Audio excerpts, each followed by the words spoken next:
我们的大脑总会随时随地的时刻不停地冒出各种乱七八糟的念头出来，感觉脑袋里永远都消停不下来。那些昔日的往事，不堪回首的情感，以及对健康的忧虑，对死亡的恐惧，还有对金钱、烧肉、负债的担忧，总是你来我往的在我们脑海中轮番上演。这种现象是正常的吗？我们能不能停止去胡思乱想？在今天这个影片里，我将会告诉你一个如何摆脱内耗的方法，降服自己的心。我将会教你一种方法，去正确地看待我们头脑中产生的那些情绪和念头，而这将会是你对抗焦虑、抑郁以及过度思考的最强武器。耐心看完这个影片，你一定会有所收获。精神内耗的人都有这4个坏习惯，看看你有没有。第一，喜欢反复地回味一件事情，哪怕这件事情已经过去很久，还在纠结当时的一言一行。第二，十分在意别人的看法，担心别人会怎么看你。第三，想要改变别人，抱着为你好的念头纠正身边的人，不仅徒劳无功，还会让自己陷入失望和痛苦当中。第四，凡事往坏处想，还没有做一件事情，脑子里就预想无数个失败的理由。人最大的敌人是自己，所有的痛苦，所有的不安宁，都是自己给自己找来的麻烦。你要想办法去摆脱，唯一的办法改变自己的心态。你的心情会改变一切的感受，会改变你自己的情绪，这是你可以掌握很方便而且很有效的途径。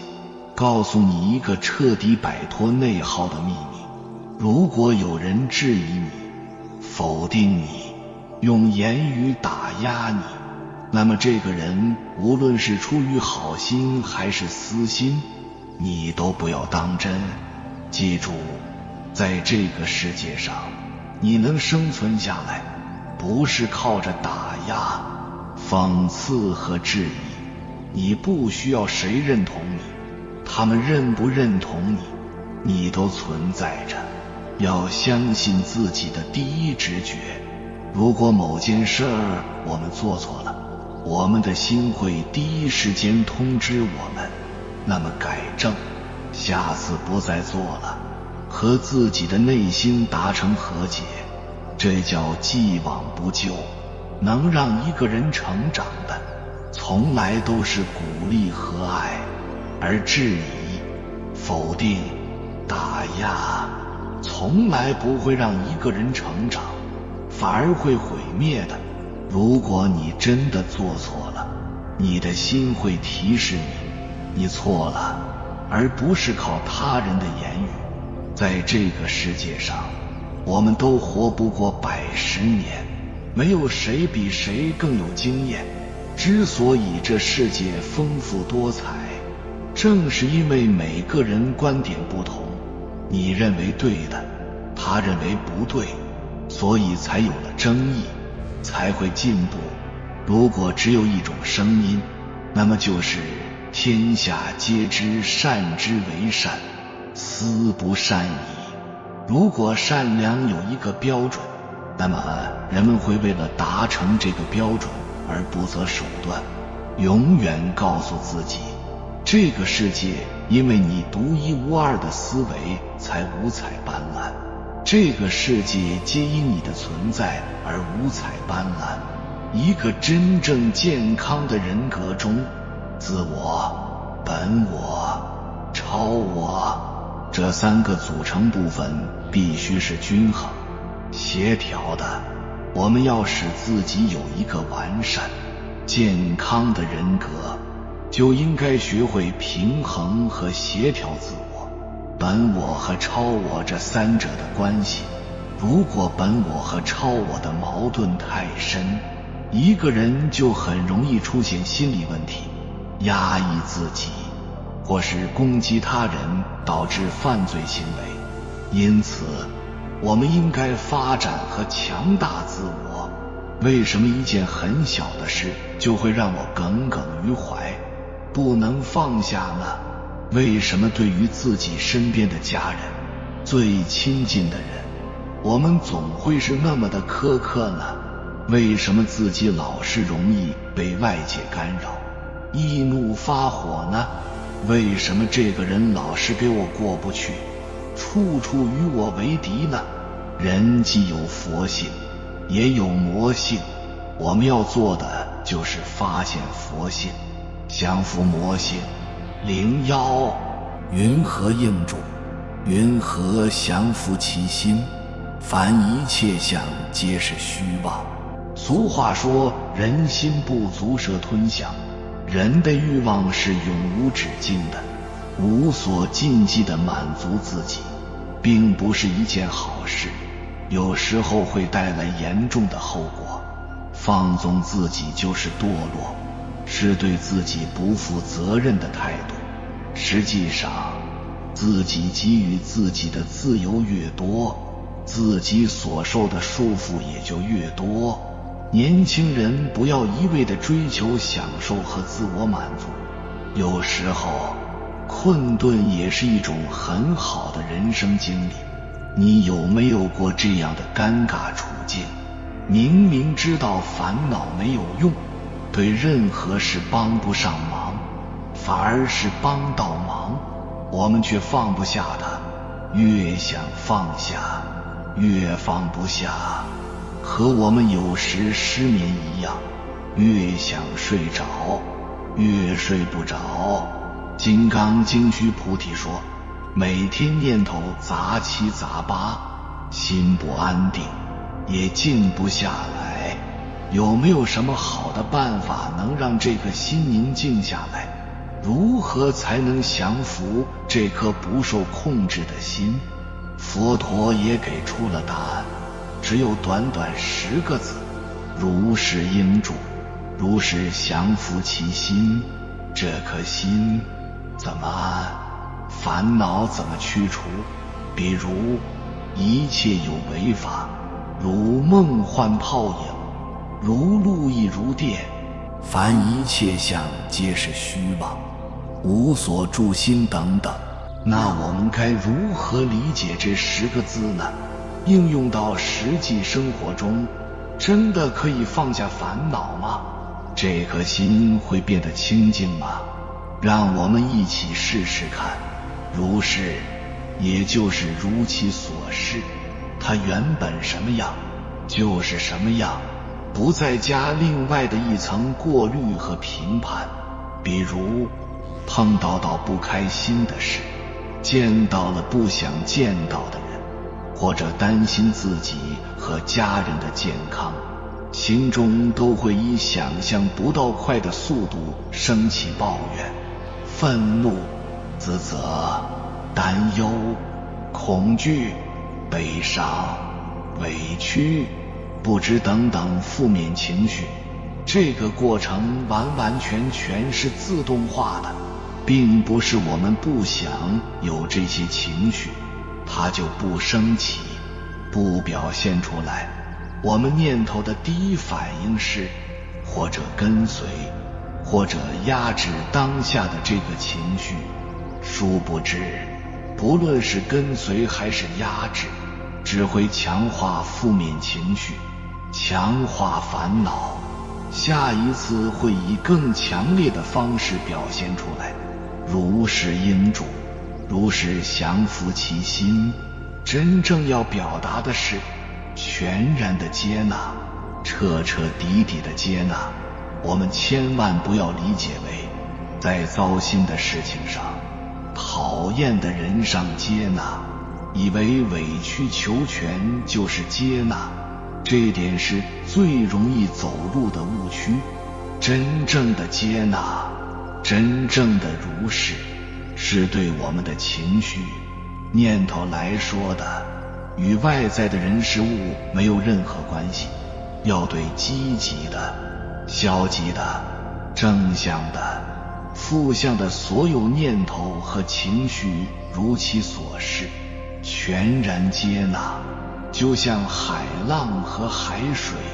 海浪好比情绪，遇到风大浪就大，情绪就强烈，过去了也就过去了。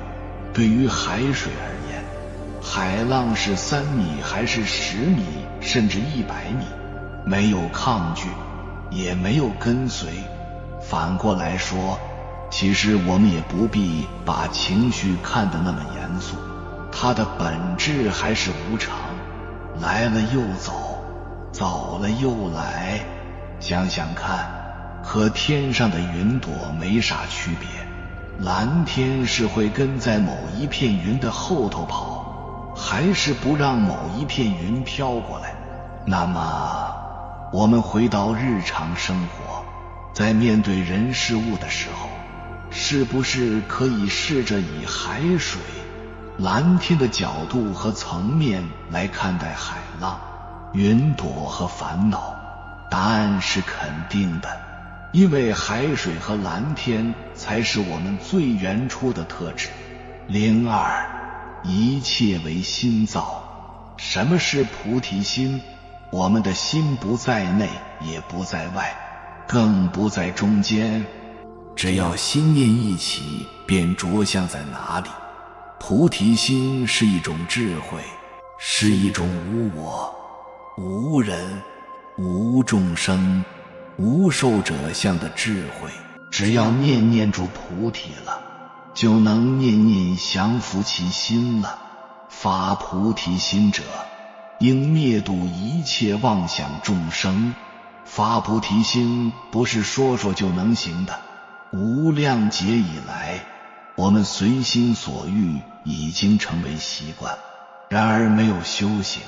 我们一直心被境转，因为我们的心被外境所摄，才会有喜怒哀乐，才会有悲欢离合，才会多愁善感。心如明月，不着相生。正因为如此，才有一念成佛，一念成魔之说。坛经之说，不识本心，学法无益。金刚经云，如来常说，汝等比丘，知我说法，如法语者，法上应舍，何况非法？尘世都是幻境。我们修行的路上，就不能离开菩提心。获得菩提心可以分5个阶段： 1. 发心菩提； 2. 降心菩提； 3. 明心菩提； 4. 出道菩提； 5. 无上菩提。我们的心在哪里呢？金刚经第17品，究竟无我分之说。20，须菩提白佛言：世尊，善男子、善女人发阿耨多罗三藐三菩提心，云何应住？云何降伏其心？佛告诉须菩提：善男子、善女人发阿耨多罗三藐三菩提心者，当生如是心。我应灭度一切众生，灭度一切众生矣，而无有一众生实灭度者。我们在世界上有很多杂念和妄想，这些都是我们的心着相而生。那么怎么降服这些妄想呢？就是要灭度。妄想即生即灭，因此如来才说，我应灭度一切众生。妄想未起的时候，你不必去度，因为没有一切众生可灭度。妄想起来的时候，你不知道它是什么妄想，是贪、是嗔还是痴，因为它还没有完全成熟表现出来，你已经把它灭度了。这就是极生极度，杀贼于初期。古代先贤说，不怕妄起，只怕觉痴。我们的杂乱心一起就要觉察，就要灭度。在修行的道路上，要养成好的习惯，静观其心，看看心着像在什么地方，如是降伏其心，然后找到根源，对症下药。时间长了，形成习惯，就能及时改正。这样做的话，慢慢我们的妄想就会少了，心就会正了。03，如何管理自己的欲望，提高幸福感？欲是无名之情，情是有名之欲。能这么问，就说明发问者还是有着觉察力的。问题即答案，很多问题之所以别人懒得回答，就是因为明眼人一看就知道，很多提问本身就是绝症的症状。比如那些一本正经的说钱就是万能的人，只有一种解释，就是他自己满脑子都被钱塞满了，否则为何钱以外的东西他都看不见了。既然看不见钱以外的东西，不跟他谈钱他会上心吗？不知道自己被支配了，却不断希望得到而产生的感觉就是欲望。那到底欲望是什么呢？就一个字，情。有情就有欲，有欲只因有情。如果说要消灭欲望，那就是要消灭情。鲁迅笔下的麻木二字就是消灭了情的症状，这是因为极度的痛苦所造成的，从而把自己和万事万物隔离开。如今有个词叫财务自由，那都是不自由的忽悠不自由的。你本就自由，自由的套子就套不住你，你本就被套住，还在套子里妄想自由。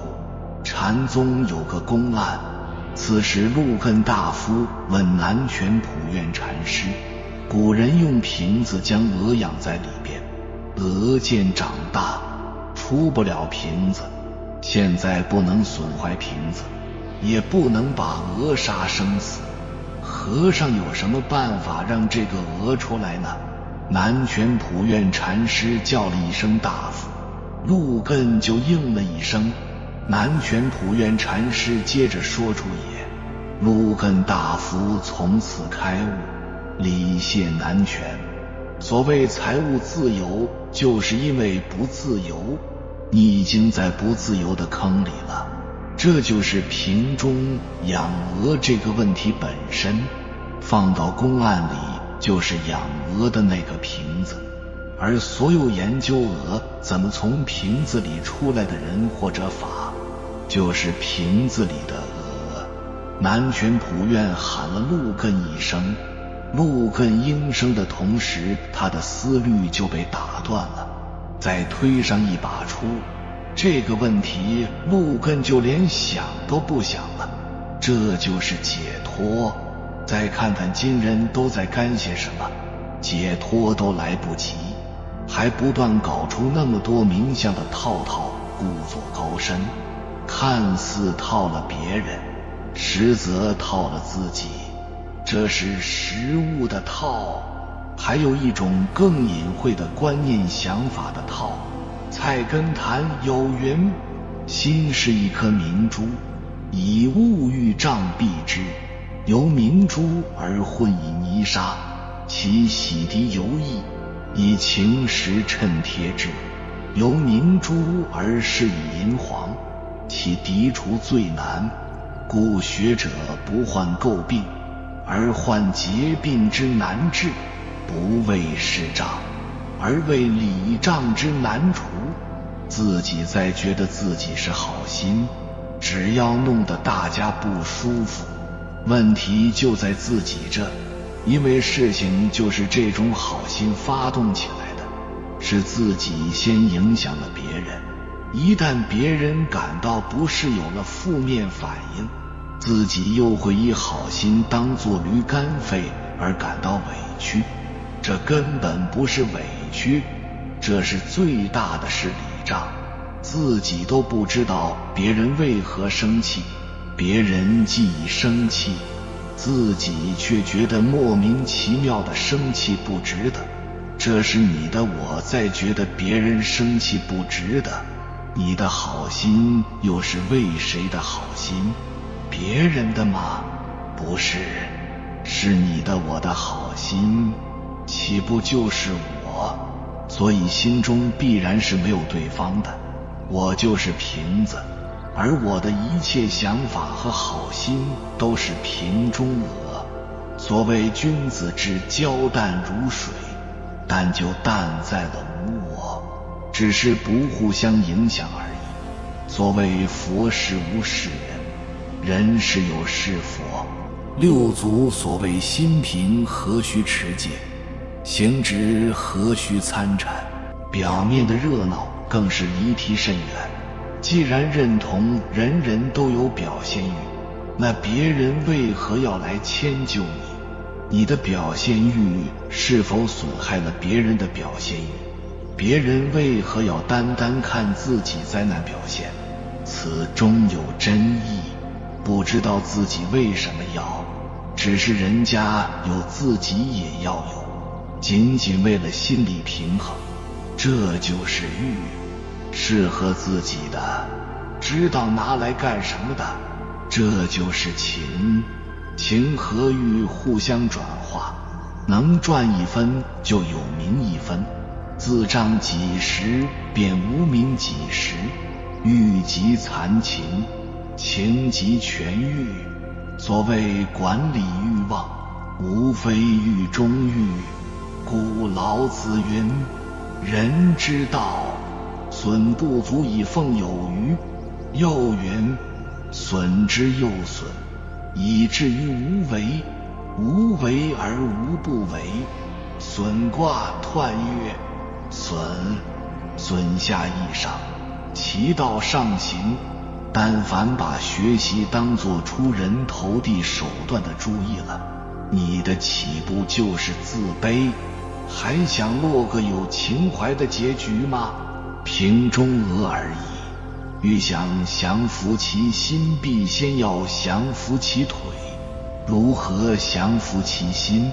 要想降服自己的心，首先你的思想境界要提升，要把心放到一个高度。佛门里叫做发愿，就如同我们的人生有了目标，就不会迷失方向一样。一个人有了愿力，才不会迷失方向。一个人如果发不起愿力，永远都是一个俗人。如果你把心放在一个高度，比如以孔子为标准，以观音菩萨为标准，以圣贤为标准，你就会超越很多烦恼，不会与世俗人一般见识。下一步，如何实现这个目标，这个愿力呢？那就要广结善缘。只有广结善缘，你才能获得很多信息、人脉和资源，也就是获得很多外面的力量。有了外面的力量，加上你内心升起的力量，内外一结合，离你的目标愿望就越来越近了。如果没有广结善缘，你心灵的空间是打不开的，这就相当于宽度。当你发了愿力了志向之后，还要付诸行动，在行愿的时候要不停地攀登，经过无数次的自我突破，这就相当于长度，愿力就相当于高度，广结善缘就相当于宽度，行动与努力就相当于长度。一个人只有管住自己的身口意，才有资格跟别人合作，谈条件，提要求。靠什么降服呢？靠一个人时时刻刻处于警觉的状态，清醒的状态。其实从政的，搞特工的，到了某个阶段也需要忘我。比如为了自己的信仰，为了上级交给他们的工作，要把自己的生命忘掉，不顾自己的安危，置生死于度外。当一个人达到了忘我，同时又带着警觉时，就降服了自己的身心。对于这样的人，没有什么事情是做不成的。实际上，经济也好，修行也好，都不是让我们压抑自己。发愿、正念、内观都不是压抑的意思。从内心来说，我们这颗心就像洪水一样，业力和魔识的力量冲过来，好像很难抵挡。我们在关键的时候，需要用愿力来转换它，疏通它。硬压肯定是压不住的。贪心和欲望不是坏事，如果放大你的贪心，我要觉醒，我要解脱，我要到恩维，安趋于无穷大的维度当中去，有这样更大的一种贪心，转换我们原来较小、较狭隘的贪心就容易了。如果你的贪心和欲望大到极致，因此走上了生命探索之路，那这个贪心和欲望也就成就了你。当我们欲望升起的时候，用这个最大的贪心转换你的贪心，而不是把你原来的贪心压在那里，念念不忘，觉得我好像吃了很多亏，我本来贪吃贪喝贪玩的，觉得挺好的，现在修行了，心里很别扭，老是念念惦记着过去的生活，这个叫压抑。做任何事情的起心动念很重要，这里面有一个关键点，是对自己起心动念的关照。觉悟者是降服自心的，不会盲目的去压抑自己。没有觉悟的时候，他不知道这事到底能不能做。当他觉悟了，他就知道他每一个当下都可以选择，因为纵向提升是他觉悟的方向。他知道生命的根本意义是提升意识能量的自由度，而不是在一个有限空间里去折腾，把能量不断的流转和消耗。